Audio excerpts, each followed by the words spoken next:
पेरियार ललई सिंह यादव का जन्मदिन है, उनकी जयंती है।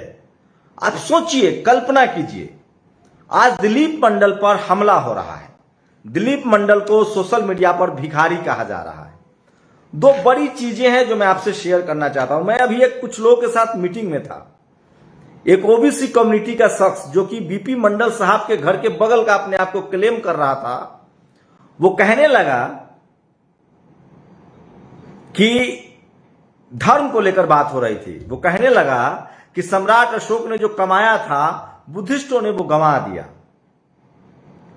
वो सिर्फ भिक्षाटन करते हैं, वो कोई काम नहीं करते हैं। मैंने पूछा कि मंदिर में बैठे हुए लोग क्या काम करते हैं?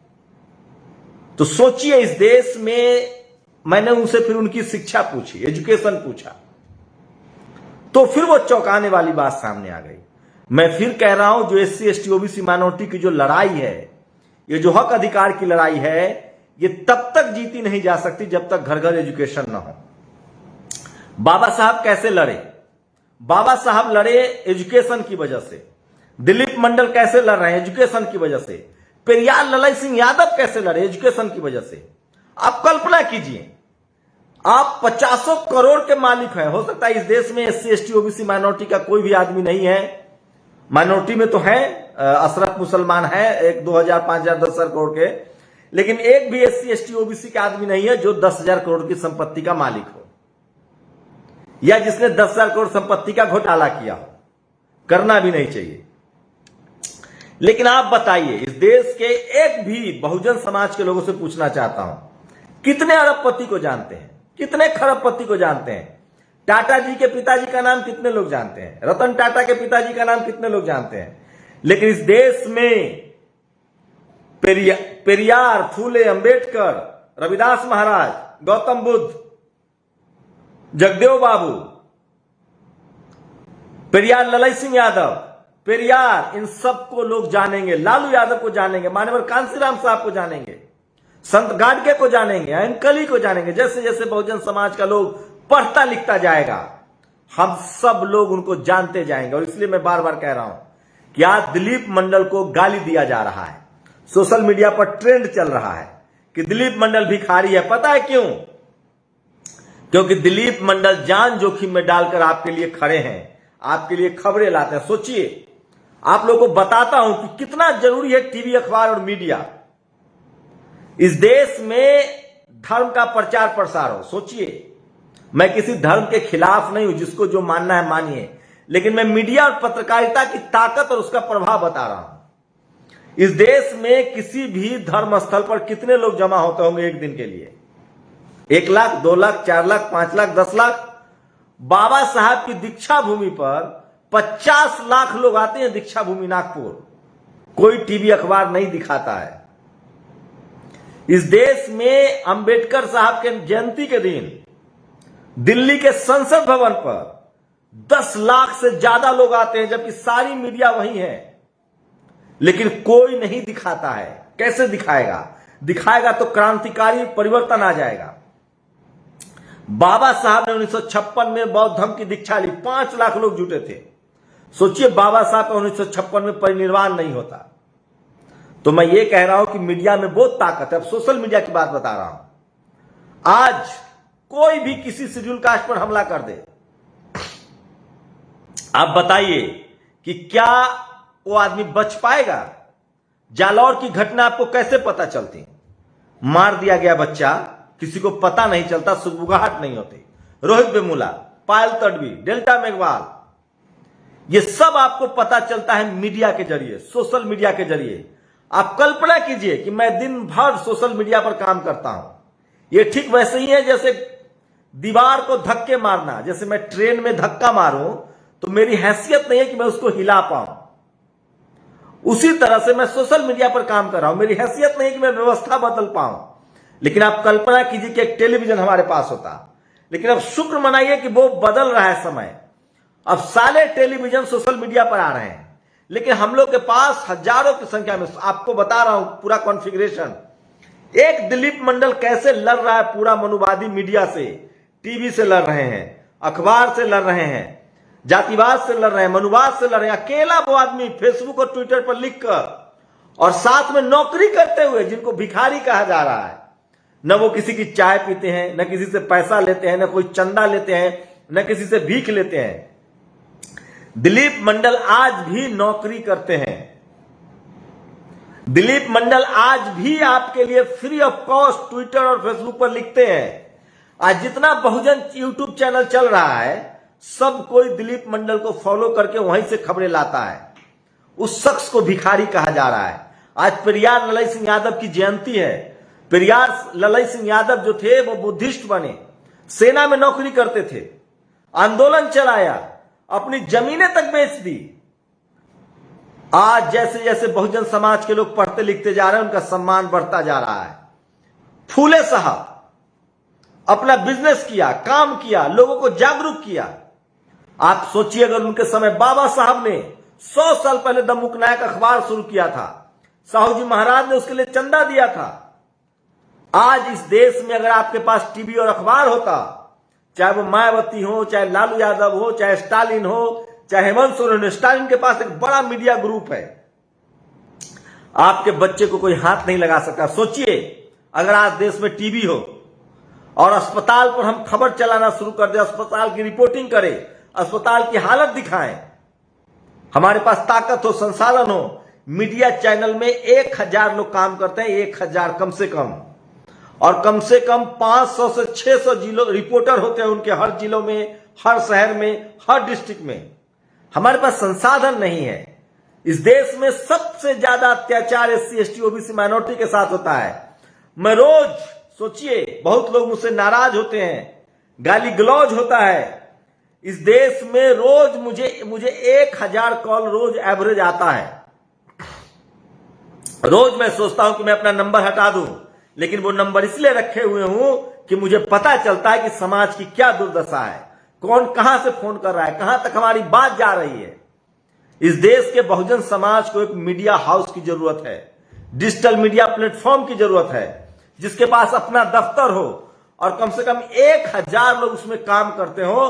तब जाकर इस देश के तमाम बहुजन समाज के लोगों की खबरें हम घर घर तक पहुंचा पाएंगे। अब सोचिए, कल जलौर में घटना हुई, कल गोंडा में घटना हुई, फिर आपको बता दें कि उत्तरा झारखंड में घटना हुई। मैं चाहूंगा भी तो कहां कहां जा पाऊंगा, आप बताइए।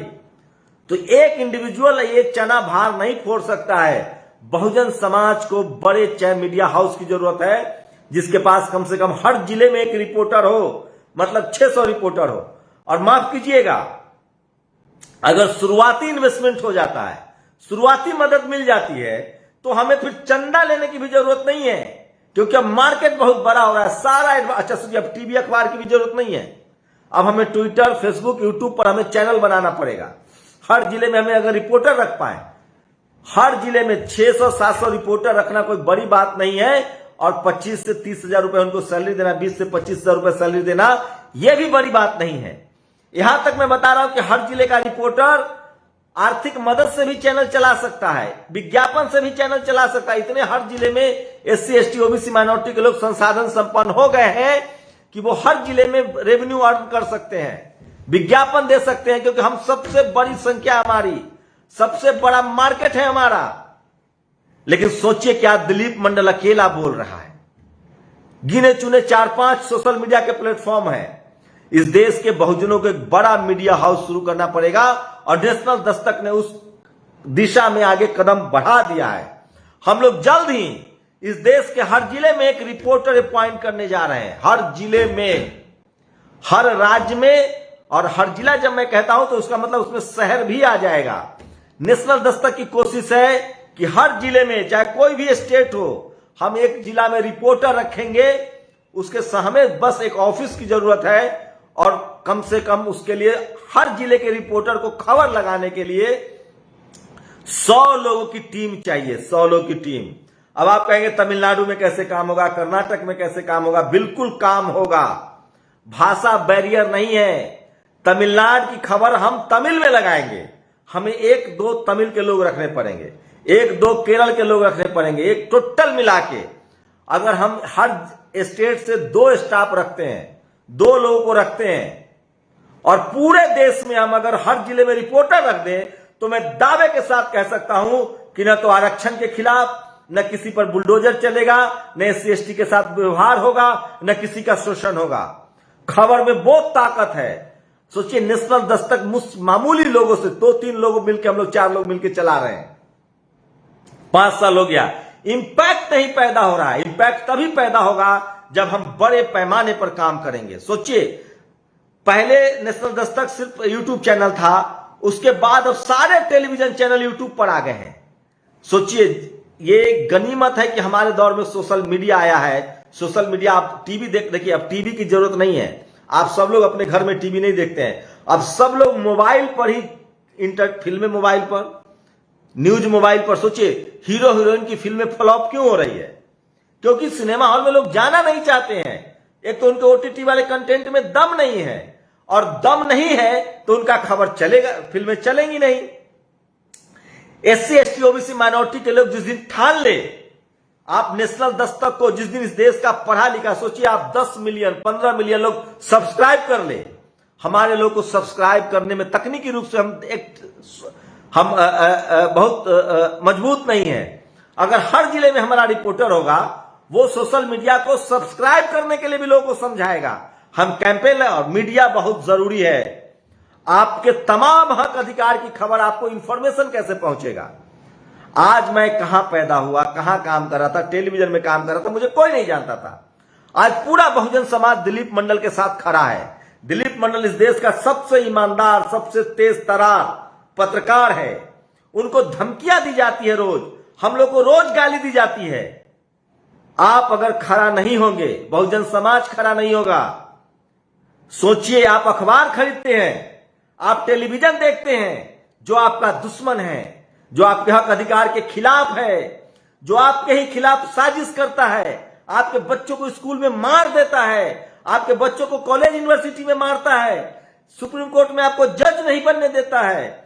आपके लोग, और एक बात और बता रहा हूं, जिन लोगों को लगता है कि SC/ST OBC माइनॉरिटी के नेता नहीं बोलते हैं क्योंकि उनके पास मीडिया नहीं है, उनकी बात घर घर तक पहुंचाएगा कौन? उनको लगता है कि मैं बगावत करूंगा तो मैं बर्बाद हो जाऊंगा।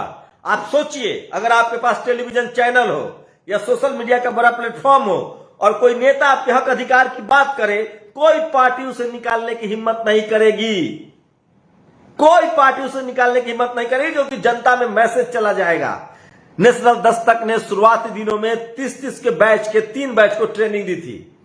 पत्रकार ढूंढना कोई बड़ी बात नहीं है, और पत्रकारिता कोई बड़ा काम नहीं है। अगर हम एक जिला में एक आदमी भी बना पाए तो हम खबर कलेक्ट कर सकते हैं, और उस खबर पर हम लगातार बने रह सकते हैं। अगर हमारे पास एक स्टूडियो होता है तो हम 24/7 4 लोग भी एंकरिंग करेंगे तो हमारा लाइव बुलेटिन जा सकता है। तो सोशल मीडिया ने पूरे खेल को बदल दिया है। आप सोचिए, जो सत्ता पक्ष है, जो आज सारा टेलीविजन चैनल, अखबार के संपादक कौन लोग हैं? तो भैया, जो दूध वही खाएगा जो गाय पालेगा। लेकिन बहुजन समाज की दुर्दशा और बदकिस्मती देखिए, SC/ST OBC के लोग, माइनॉरिटी के लोग अगर गाय भी पालते हैं तो वो दूध नहीं खा सकते हैं, क्योंकि उनके बच्चे भूखे रह जाएंगे। उनको कर्जा उतारना है, घर बनाना है, शादी करनी है, पढ़ाना है। वो दूध तो पैदा करता है, मवेशी तो पालता है, लेकिन कोई अखबार लेकर आता है नौकरी वाला, और वो दूध खरीद के ले जाता है। आपको सामाजिक रूप से, आर्थिक रूप से आप तभी मजबूत होंगे जब आपके पास टेलीकम्युनिकेशन होगा, मीडिया होगा। मीडिया होगा तो आपके हक अधिकार की अभी सोचिए, मुझे कानपुर नगर से फोन आया, 60 से ज्यादा मुसलमानों पर FIR हुआ है। सोचिए, आप कल्पना कीजिए, झारखंड में एक मुस्लिम युवक ने एक शेड्यूल कास्ट बच्ची की हत्या कर दी। पूरा टीवी अखबार हिंदू मुस्लिम कर रहा है, बिल्कुल ठीक है, करिए, आरोपी को सजा हो। लेकिन आप कल्पना कीजिए, NCRB के आंकड़े आए हैं, सबसे ज्यादा रेप की घटना राजस्थान में हुई है, सबसे ज्यादा हत्या यूपी में हुई है, और सबसे ज्यादा शेड्यूल कास्ट पर अत्याचार हुआ है। अगर हम हर खबर को रिपोर्ट करने लगे, मैं दावे के साथ कह रहा हूं, जिस दिन हम लोगों ने अस्पताल की खबरें दिखानी शुरू कर दी, हमारे पास संसाधन हो गया, हर जिले के अस्पताल की हम रिपोर्ट लगाने लगे, जिस दिन हम हर जिले के अस्पताल की रिपोर्ट लगाने लगे, इस देश की सरकार को मजबूर होना पड़ेगा और वो अस्पताल ठीक कर देंगे। जिस दिन हम लोग स्कूल की खबरें लगाने लगे, सोचिए, एक बच्चे ने झारखंड में मोबाइल से कोका कोला का माइक लेकर एक स्कूल की दुर्दशा दिखाई, खबर वायरल हुआ, लेकिन असर नहीं होगा। जिस दिन हर जिले से हम स्कूल की खबरें दिखाने लगे और लगाने लगे, स्कूल की दुर्दशा ठीक हो जाएगी। अस्पताल हो, स्कूल हो, स्कॉलरशिप हो, बेरोजगारी का मुद्दा है। सोचिए, आज कोई टीवी अखबार बेरोजगारी का मुद्दा नहीं उठा रहा है। हर जिले से हम लोग बेरोजगारी की खबर दिखाने लगे। यकीन मानिए, इस देश में बेरोजगारी खत्म करने के लिए सरकार मजबूर हो जाएगी। अच्छा सुनिए, जो लोग बेरोजगार हैं, बहुत सारे ऐसे लोग हैं जो ग्रेजुएशन कर चुके हैं, बेरोजगार हैं, जो पढ़े लिखे नहीं, जो जिनके पास नौकरी नहीं लेकिन पढ़े लिखे हैं, जिनके पास एक स्मार्टफोन है, मैं उनको मौका दे रहा हूं। मेरा नंबर इसके डिस्क्रिप्शन में है, मेरे फेसबुक पेज पर है, नेशनल दस्तक यूट्यूब चैनल पर सर्च कीजिए, वहां मेरा नंबर है। लेकिन एक बात का ध्यान रखिए, आप लोग कॉल गप मारने के लिए मत कीजिए, कैसे हैं भैया, हाल चाल क्या है। आप वीडियो बनाइए, जो आपके इलाके में समस्या है उस कुछ नहीं। मैं पत्रकारिता का कोर्स 1 दिन का कोर्स है। आप जो, जैसे आपके यहां कोई घटना हो गई, आप वीडियो बनाइए, उस वीडियो के, उस घटना के बारे में आप बोल दीजिए कि आप एक चीज दीजिए, 5W और 1H, इसी से चैनल चलता है, खबरें चलती है। 5W 1H मतलब who, where, what, why, whom, मतलब घटना कहां की है। आप स्टेट का नाम बताइए, जिला का नाम बताइए, आप घटना बता दिए, उसके बाद घटना बताइए। तो ये सारी खबरें आप हमें भेज सकते हैं नेशनल दस्तक को, और हम आपकी खबरें को चलाएंगे। माइक भी जरूरी नहीं है। तो मैं फिर कह रहा हूं, अगर हर जिला में, एक जिला का रेडियस कम से कम 50 से 80 किलोमीटर के बीच का होता है, 100 किलोमीटर का, अगर हम एक रिपोर्टर रखते हैं, तो हम, अगर कोई खबर उस जिला में हुई है, तो 100 किलोमीटर में एक आदमी रिपोर्टर पहुंच सकता है। लेकिन शंभू कुमार सिंह या कोई इंडिविजुअल पत्रकार इस देश के हर जिला में नहीं जा सकता है, विजिबल नहीं है। इसलिए बहुजन समाज को एक मीडिया हाउसेस खड़ा करना पड़ेगा, और वो भी चंदा से खड़ा करना पड़ेगा। शुरुआती चंदा आपको देना पड़ेगा, अपना ऑफिस हो जाए, हमें स्टाफ हायर कर ले, हमारे पास इक्विपमेंट हो, और उसके बाद इससे रेवेन्यू इतना आएगा कि हम फिर से बाद में चंदा लेने की जरूरत नहीं पड़ेगी, और उसके बाद हम फाउंडेशन के जरिए स्कूल चला सकते हैं धीरे धीरे। तो नींव डालनी पड़ेगी आपको कर्मकांड के खिलाफ, संविधान बचाने के लिए आपको अपने बच्चे को। और एक बात और बता रहा हूं मैं, जो SC ST OBC माइनॉरिटी के लोग हैं, नए तरह के बिजनेस में आइए, नए तरह का काम सीखिए। अब सारा जो काम है वो डिजिटल हो गया है। आपको फिल्में बनाना, यूट्यूब चैनल्स खोलना, सोचिए लोग ब्लॉग बना बना के लाखों करोड़ों कमा रहे हैं। लेकिन हम लोग ये काम पैसे के लिए नहीं कर रहे हैं, हम लोग ये काम इसलिए कर रहे हैं ताकि बहुजन समाज के दुख तकलीफ को जोड़ा जाए, बताया जाए। आप मुख्यमंत्री नहीं हैं, आप IAS IPS नहीं होते हैं, आप DMSP नहीं होते हैं, आप बिजनेस नहीं कर सकते हैं, आप जज नहीं बनते हैं, आपके साथ रोज जातिवाद होता है। अगर आप लोग नौकरी पेशा भी हैं, SC ST OBC माइनॉरिटी के लोग अगर नौकरी भी करते हैं, तो वो डर डर के करते हैं, छुप छुप के करते हैं, उनके साथ रोज भेदभाव होता है। तो मैं फिर बता रहा हूं, मैं सवर्ण समाज के लोगों से कहना चाह रहा हूं, हम लोग जातिवाद के खिलाफ लड़ रहे हैं, जातिवाद फैला नहीं रहे हैं। आप एक बात कल्पना कीजिए, जो गरीब सवर्ण हैं, उनको अच्छा स्कूल नहीं चाहिए, उनको अच्छा अस्पताल नहीं चाहिए। इस देश के 10% लोगों ने, उनकी जाति भी है, जो गरीब सवर्ण हैं, उनको न्याय मिल पाएगा, उनको अस्पताल मिल पाएगा, उनको स्कूल मिल पाएगा। लेकिन क्या आपकी मीडिया, आपका टीवी अखबार, जो आप रोज अखबार खरीदते हैं, जिस टीवी को आप रोज देखते हैं, आप बताइए ईमानदारी से, क्या वो टीवी अखबार इस देश के अस्पताल, स्कूल, देश में घुसपैठ हो रही है, बेरोजगारी है, उसकी खबरें दिखाता है क्या? इस देश की मीडिया बेईमान है। सरकार से सवाल, सरकार किसी एक की नहीं होती है, सरकार भारत की जनता की होती है। सरकार का काम होता है जनता का ख्याल रखना। लेकिन जो सरकार, जो पार्टी, चाहे कोई भी सरकार हो, मीडिया का काम होता है सवाल पूछना। जैसे लालू यादव की सरकार चल रही है, नीतीश कुमार की सरकार चल रही है बिहार में, जैसे टीवी अखबार वाले सवाल पूछ रहे हैं तेजस्वी यादव से, अच्छी बात है। उसी तरह से केंद्र से सरकार सवाल पूछा जाए, उसी तरह से बीजेपी के सरकारों से सवाल पूछा जाए, कांग्रेस से सरकार से सवाल पूछा जाए। सरकार की कोशिश होती है खबरें दबाने की, लेकिन पत्रकारिता का मतलब है कि उससे पूछा जाए। लेकिन भारत में जो पत्रकार है, हर पत्रकार को दिलीप मंडल होना होगा। भारत के जो पत्रकार हैं वो जाति और धर्म देखकर खबर चलाते हैं, वो राजनीतिक पार्टी देख के खबर चलाते हैं। आप मान लीजिए भारत के पत्रकार दुनिया के सबसे ज्यादा भ्रष्ट पत्रकार हैं। भारत से ज्यादा ईमानदार तो पाकिस्तान के पत्रकार हैं।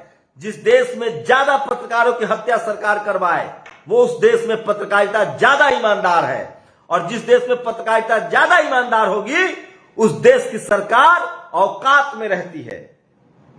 क्योंकि पत्रकार का मतलब, सुप्रीम कोर्ट के जज ने क्या कहा, सीजीआई रमन्ना साहब ने कहा, चंद्रचूड़ ने कहा कि मीडिया जो होती है वो देश की आंख और कान होती है। लेकिन जिस देश की आंख और कान, आंख में फूट जाए, कान बहरा हो जाए, उस सरकार का क्या होगा। तो सरकार कोई भी हो, कल मायावती प्रधानमंत्री बन जाए, कल तेजस्वी यादव, नीतीश कुमार प्रधानमंत्री बन जाए, हम लोग सवाल पूछेंगे, डंके की चोट पर पूछेंगे।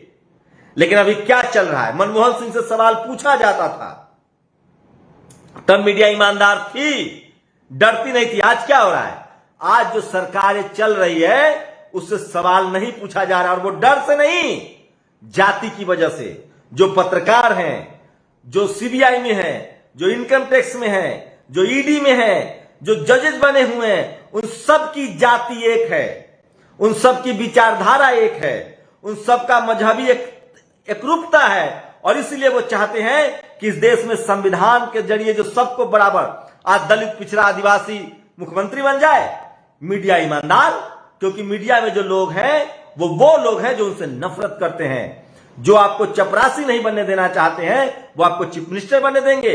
और इस चक्कर में सवर्ण समाज के गरीबों का भी बहुत नुकसान हो रहा है। हम लोग फिर कह रहे हैं, मैं सवर्ण समाज के लोगों से कहना चाह रहा हूं, आज आपको लग रहा है कि हम आपके खिलाफ बोल रहे हैं, सच ये नहीं है। आप क्राइम करते हैं, हम उसके खिलाफ बोलते हैं, क्राइम से बचिए। आप किसी को जाति के आधार पर मारेंगे, जाति के आधार पर शोषण करेंगे, आप क्राइम कर रहे हैं। हम आपके शुभचिंतक हैं, हम आपको आगाह कर रहे हैं कि आप क्राइम मत कीजिए, आप जेल चले जाएंगे। आप भ्रष्टाचार मत कीजिए, आप जेल चले जाएंगे। और जब सरकार से आप सवाल पूछना छोड़ देंगे तो सरकार उस देश में काम नहीं करेगी। कांसीराम साहब का मॉडल है, उन्होंने एक नारा दिया है, मजबूत नहीं मजबूर सरकार देश का भला करती है। जब गठबंधन की सरकार होती है, मजबूर सरकार होती है, वो जनता का काम करती है। आप मजबूत सरकार चुन लीजिएगा, भोगिए महंगाई, होगी बेरोजगारी। सोचिए, अभी उत्तराखंड में भर्ती कर दी गई फर्जी।